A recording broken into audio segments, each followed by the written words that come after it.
بسم اللہ الرحمن الرحیم الصلاۃ والسلام علیکہ یا رسول اللہ وعلی آلک و صحابک یا حبیب اللہ اللہم صلی علی محمد و آل محمد۔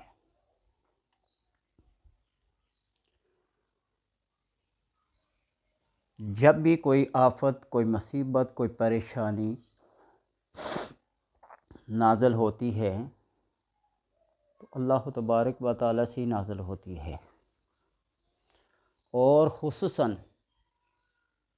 جو آسمانی آفات ہیں، زمینی آفات ہیں یا آفاقی آفات ہیں، ان سب کا تعلق کسی نہ کسی سبب سے ہے، کسی نہ کسی وجہ سے ہے۔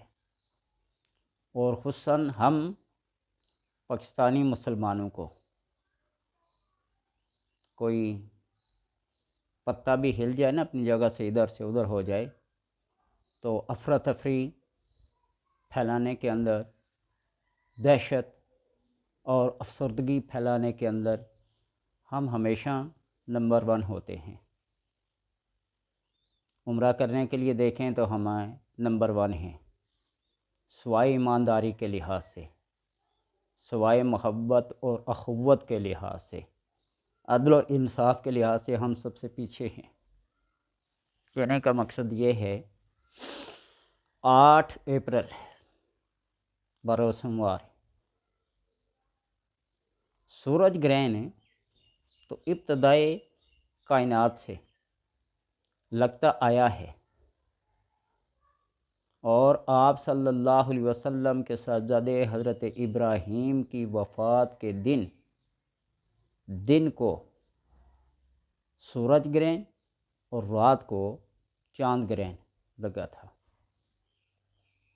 لوگوں کے اندر ایک خوف و ہراس پھیل گیا کہ کسی بڑے کی وفات کے وقت ایسا ہوتا ہے، تو آپ صلی اللہ علیہ وسلم فرمایا ان الشمس والقمر آیاتان من آیات اللہ تعالی، سورج اور چاند اللہ کی نشانیوں میں سے 2 بڑی نشانیاں ہیں۔ نہ یہ کسی کی وفات پہ ایسا ہوتا ہے، نہ کسی کے پیدا ہونے پہ ایسا ہوتا ہے۔ یہ سورج گرہن اور چاند گرہن کا ایک ایسا عمل ہے۔ ہاں، آپ صلی اللہ علیہ وسلم نے صلاۃ کسوف اور صلاۃ خسوف، ان کی جب روشنی ختم ہوتی ہے نا، تو ان اوقات میں جو نمازیں پڑھی جاتی ہیں اس کو کسوف اور خسوف کہتے ہیں، وہ پڑھیں۔ اب ان نمازوں کے پڑھنے میں ہی لوگ اختلاف کریں گے، یہ ایک ایسا طریقہ ہے حدیث سے ثابت نہیں ہے، وہ نہیں ہے، وہ نہیں ہے۔ پھر اللہ تبارک و تعالیٰ اپنے عقیدے کی سزا دیتا ہے، ایک بات۔ اور دوسری بات یہ ہے اسی دن کے حوالے سے کہ یہودیوں نے سرخ گائے کہ بچھڑا یا گائے یا بچھیا کوئی بھی، وہ اس دن کو ذبح کرنی ہے بطور قربانی، پھر اس کو جلائیں گے، اس کو راکھ بنائیں گے، اور پھر اس راکھ کو پانی میں گول کے غسل کریں گے، اپنے آپ کو پاکیزہ کریں گے۔ قرآن کا مطالعہ کریں نا، پہلے سپارے سے لے کر آخر تک تذکرہ موسیٰ علیہ السلام اور اس کی قوم کا جتنا ہے، کسی اور کا نہیں ہے۔ گائے کے بارے میں، کھانے پینے کے بارے میں، من و سلوہ کے بارے میں، بیاہ کے بارے میں، غسل کے بارے میں، اور یہ جو بیت المقدس ہے، یہ تینوں مسلمان، یہود اور نصارہ، ان تینوں کا مقدس ہے۔ آپ صلی اللہ علیہ وسلم کو جب معراج کرے گی نا، سبحان الذی اسریٰ بعبدہ لیلا من المسجد الحرام الی المسجد الاقصی الذی بارکنا حولہ، اردا گرد ہم نے برکتیں رکھی ہیں۔ تقریباً روایت میں نے 70,000 انبیاء کا آنا وہاں ان کا مدفن ہے۔ قالت الیہود لیست النصارى وقالت النصارى لیست الیہود ولا شیء، وہ تو دونوں ایک دوسرے کو کہتے ہیں تمہارے پاس کوئی چیز نہیں، ہمارے پاس کوئی چیز نہیں ہے، تم جس کو مانتے ہو ہم نہیں مانتے، ہم جس کو مانتے تم نہیں مانتے۔ وَهُمْ يَتْلُونَ الْكِتَابَ، وہ دونوں کتاب کی تلاوت کرتے تھے، تورات کی اور انجیل کی۔ آپ صلی اللہ علیہ وسلم کا قبلہ جب اس کو بنایا گیا، قَدْ نَرَىٰ تَقَلُّبَ وَجْهِكَ فِي السَّمَاءِ، بار بار آسمان کی طرف آپ دیکھتے تھے۔ آپ کے قبلے کو مسجد اقصیٰ سے مسجد حرام کی طرف بنایا گیا، انہی اعتراضات کی وجہ سے، انہی الزامات کی وجہ سے۔ ان کا اپنا کوئی قبلہ نہیں ہے، یہ ہمارے قبلے کی۔ وَلِلَّهِ الْمَشْرِقُ وَالْمَغْرِبُ، حالانکہ انہوں نے خود ایک حصے کو مشرق حصے کو ایک نے قبلہ بنایا تھا اور مغربی حصے کو دوسرے نے قبلہ بنایا ہوا تھا۔ تو اللہ فرماتا لِلَّهِ الْمَشْرِقُ وَالْمَغْرِبُ فَأَيْنَمَا تُوَلُّوا فَثَمَّ وَجْهُ اللَّهِ، تو مشرق و مغرب کی طرف مخصوص نہیں ہو، تم جدھر منہ کرو ادھر ہی میرا رخ پاؤ گے۔ تو وہ یہ سرخ گائے کو ذبح کرنا ہے، مسجد اقصیٰ کو منہدم کر کے ہیکل سلیمانی بنانا ہے۔ آپ یہ سمجھیں کہ یہ ساری پیشن گوئیاں آپ صلی اللہ علیہ وسلم نے پہلے سے دی ہوئی ہیں۔ اور قرآن کو پڑھو نا، گائے کے ذبح ہونے کا پہلے اس بارے میں ذکر ہے، 16ویں اس بارے میں ذکر ہے۔ موسیٰ علیہ السلام جب کوہ طور پہ گئے، سامری نے ساری قوم کے سونے زیورات لے کے بچھڑا بنا دیا اور اس نے آوازیں نکالنا شروع کر دی، فنسی موسیٰ، یہ تمہارا الہ ہے ہمارا الہ، فنسی موسیٰ، موسیٰ تو بول گیا، وہ کوہ طور پہ چلا گیا، الہ تو یہ ہے۔ بے شمار ایسی باتیں، اس کو جلایا گیا۔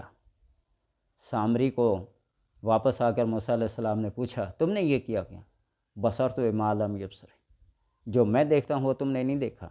وہ جبریل کے گھوڑے کے سم کی جگہ سے مٹی لے کر اس کے منہ میں ڈالی، اس نے آوازیں نکالنا شروع کر دی، لَنُخَرِّقَنَّهُ، میں تمہیں جلاؤں گا اور تمہیں دریا میں پھینک دوں گا، أَن تَقُولَ عَلَيْهِ مَسَاس، تو کہتا پھرے گا مجھے مس نہ کرو، مجھے مس نہ کرو۔ وہی تصور، وہی کانسیپٹ آپ ہندوؤں میں دیکھتے ہیں نا، چھوت چھات کا۔ ہندو ہنود و یہود، ان کی تہذیب تقریباً ملتی جلتی ہے۔ بہرحال ہر بندے کو اپنا مذہب، اپنا مسلک، اپنا مشرب پیارا ہوتا ہے۔ طنز و تنقید سے نہیں، ہم مسلمان ہیں، اللہ تبارک و تعالیٰ کا کرم ہے۔ آپ صلی اللہ علیہ وسلم نے قیامت کی نشانیاں بھی یوں ایسے بتائی ہیں، آنکھوں دیکھی، ہم ان کو بھی بیان کر کے تو کہتے ہوتے ہیں نبی کو تو علم ہی نہیں ہے، ان کو تو غیب کا علم ہی نہیں ہے۔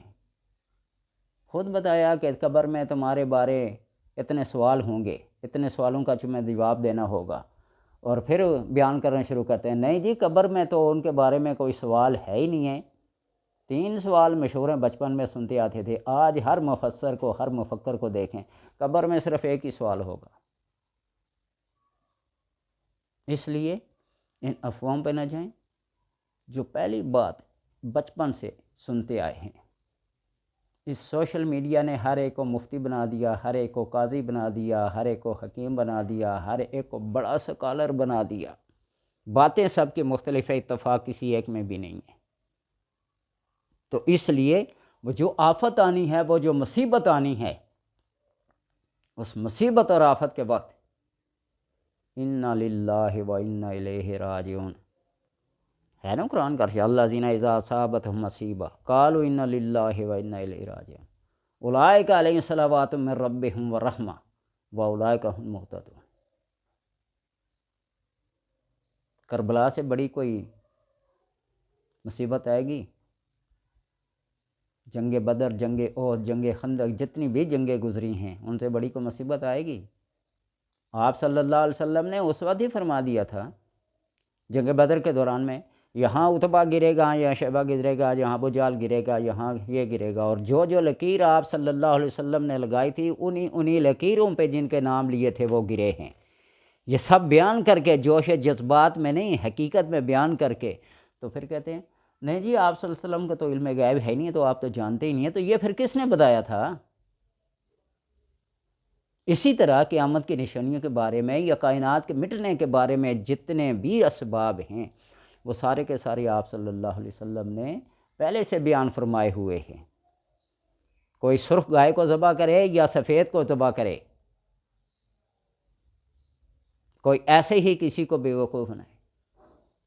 میں کوئی مفسر نہیں، کوئی بڑا نکتہ دان نہیں، کوئی بڑا عالم فاضل نہیں ہوں، لیکن میں یہ چاہتا ہوں کہ جس چیز نے آنی ہے اپنے حفظ ما تقدم اللہ تبارک و تعالیٰ کی تقدیر پہ کامل یقین رکھو، اور اگر اس قسم کی سورج گرہن کے لحاظ کی کوئی تنگی، کوئی مصیبت، کوئی آفت کو آ بھی گئی، اگر کوئی مر بھی گیا، تو آپ صلی اللہ علیہ وسلم نے طوفان کے اندر، بارش کے اندر، دیوار کے نیچے، جہاد میں کہاں کہاں مرنے کی بشارتیں نہیں دیں۔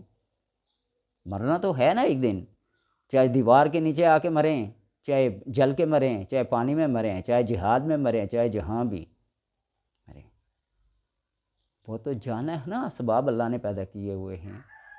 تو ان چیزوں سے ڈر کر فتنہ پھیلانا، فساد پھیلانا، افراتفری پھیلانا، بے چینی اور بے کیفی پھیلانا، قیامت سے پہلے قیامت آ گئی۔ قیامت کے بہت بڑی نشانیاں ہیں، بہت بڑی نشانیاں۔ آپ ابھی یوٹیوب پہ دیکھیں گے رمضان کا آخری عشرہ ہوگا، ایسا سرخ گرہن ہوگا، ایسا یہ ہوگا، وہ ہوگا۔ اس سے پہلے بھی تو یہ علامات ہیں نا۔ ہاتھ جوڑ کے عرض ہے، میری باتیں بیکار فضول سے، لیکن اللہ تبارک و تعالیٰ کی اس تقدیر پہ، اس کائناتی تقدیر پہ اتنا کامل یقین رکھو کہ پہاڑ آپس میں ٹکرائے جائے نا تو تم متزلزل نہ ہو۔ وہ اس لیے کہ جو کچھ بیان فرمایا ہو نا، وہ پہلے سے بیان فرمایا ہوا ہے، آپ صلی اللہ علیہ وسلم نے بھی، اللہ تبارک و تعالیٰ نے بھی۔ تو اس لیے جب کوئی ایسی مصیبت آئے، سجدے میں پڑ جائیں، استغفار کریں، توبہ کریں، اپنے گناہوں کی معافی مانگیں۔ وہ آئے نا مصیبت، طوفان نو میں حضرت نوح علیہ السلام نے پہلے سے کہا ہوا تھا، اور پھر جب ایک بڑھیا آئی، خاتون آئی بوڑھی، تو بتا دیا، وہ ڈر اور خوف کی وجہ سے سجدے میں پڑ گئی۔ طوفان نو آ بھی گیا، واقع ہو بھی گیا، وہ پانی جو پہاڑوں کی چوٹیوں تک پہنچا ہوا تھا وہ خشک بھی ہو گیا۔ اس نے سجدے سے سر اٹھایا اور آ کے نوح سے پوچھا، تو کہتا تھا کہ عذاب آئے گا، یہ آئے گا، وہ آئے گا، کہاں ہے وہ عذاب؟ اس لیے کہ وہ ڈر اور خوف کی وجہ سے ایسی مستغرق ہو گئی تھی اللہ تبارک و تعالیٰ کے حضور کہ اس کو اتنے بڑے طوفان کا بھی پتہ نہیں چلا۔ ہم اس کیٹیگری کے بندے نہیں ہیں، اس کمال کے بندے نہیں ہیں، لیکن کم سے کم جو آیات، جو احادیث، جو دعائیں آپ صلی اللہ علیہ وسلم نے ارشاد فرمائی ہیں ان کو پڑھیں، اور بس امن میں، سکون میں رہیں۔ گائے ذبح ہوتی رہے گی، وہ ہوتا رہے گا، اس کو ہم روک نہیں سکتے۔ سورج گرہن لگتے رہیں گے، آتے رہیں گے، یہ کائنات جب تک ہے نا، اس کے اندر بہت ساری رونما ہوتی رہیں گی، تبدیلیاں۔ اللہ تبارک و تعالیٰ اپنے حفظ و امان میں رکھے۔